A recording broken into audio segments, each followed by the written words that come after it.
Okay, so we are back talking about the Quran, and we said that I said that the Quran has an amazing effect, and let's not forget about the Mongols when the Mongols invaded Europe and they destroyed everything in the way, and they reached Iraq. Okay, they destroyed a lot of the Muslim countries and reached Iraq, and it was amazing because it seemed that this is done. Islam is done. Islam is the end of Islam.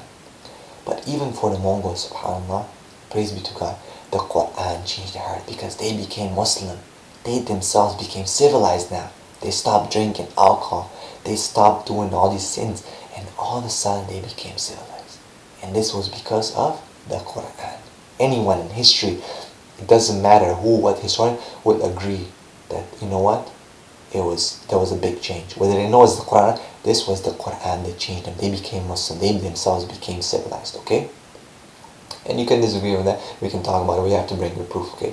But look into history, please, and you'll find. But anyway, going back to the Quran, to the initial stages, then we move into the 10 years in Medina, where now people were ready, their hearts were ready and in tune. They understood God, the concept of one God, of worship, of declaration of faith. And now the laws came: no stealing, no lying, no this, no drinking alcohol, no gambling. And people had no problem with doing that because they're ready. No burying your daughters, treat your women kindly, marriage laws, inheritance laws, all these things. Don't do this, do that. Don't, subhanAllah, and people were ready. And this educated people for times to come. This book legislates for us, subhanAllah, the example of the Prophet, peace be upon him, for us in what to do in our daily life, how to behave according to divine revelation, subhanAllah. So this is how the Quran was revealed over 23 years. An amazing miracle, subhanAllah, that 23 years verses were revealed here and there, okay, on different occasions. This is called Asbab al-Nuzul, okay, different reasons for revelations, okay. A lot of people used to ask the Prophet things, or they used to say something, and the Quran would come, okay, with a reply from God, a reply that cannot be argued or refuted, okay. And it's amazing. And you find that this message is coherent. It has the same, sometimes you might feel, when, let's say a person writes a book for 23 years, right? Here and there, days, and cannot revise it, right? But, because, obviously he didn't write it down, right? But he, recites something, because the Prophet would recite it, and his companions would learn it, okay? These guys would stay at night and memorize these verses, and let's say a person comes up with this, this speech, and let's say even someone records it, okay? Let's say someone records it, and it did happen because the Prophet he dictated, okay, and people would record it on different pieces of paper. And I'll go into the history of preservation of the Quran, right? How, when this person cannot check and see, what's in it, and because he can't read, and even if he would ask people, the people could cheat him and say, no, this isn't it, because he himself could not read it, right?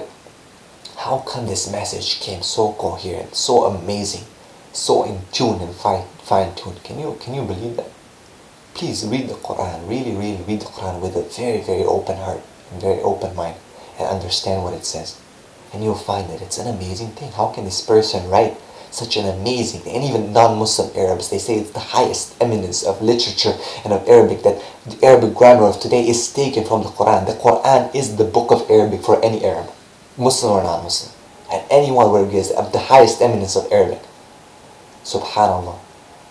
So the Quran is not like something, there's nothing to match it. And I'll go on the amazing thing, that the recitation. If you go to any Muslim, okay, whether he knows that read or not, ask him to give you a part of Quran, and he'll give you Bismillahir Rahmanir Rahim, Alif Lam Mim, Dhalika al-Kitabu la rayba fihi hudan lil muttaqin, or a verse from the Quran, somewhere from the Quran, a recitation, maybe some of them, maybe the whole Quran, okay. Go ask any other person of any other book, recite to me word by word some verses, not especially in a different language, okay? Would they be able to go to a mosque and tell everyone, okay guys, recite Surah Al-Fatiha together, or Surah Nas, or Surah Tawbah or something, and you'll find that the whole mosque would recite it together. Go to any denomination of any religion and say, okay guys, recite for me your ancient scriptures the way they were revealed, in the language that was revealed, or that the first people or whatever, and recite to me together. You will find that it will not be able to. They will fail, okay? They will fail. They will not be able to. And this is the eloquence and the beauty of the Quran.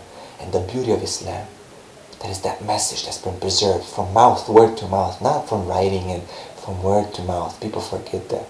The Quran is a recitation. I cannot stress it enough, my brothers and my sisters. If Muslims are please, when you tell people about the Quran is not a book. It's preserved in a book. It makes it easy for you to study in a book. But it's a recitation. اقرأ باسم ربك الذي خلق.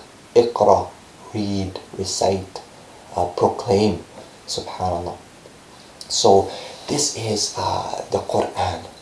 And I will go now into some of the history of how the Quran was preserved from the time of Muhammad, Prophet peace be upon him, to the time of when Uthman, and a lot of people know about that. Inshallah, we'll clear some misconceptions, inshallah ta'ala.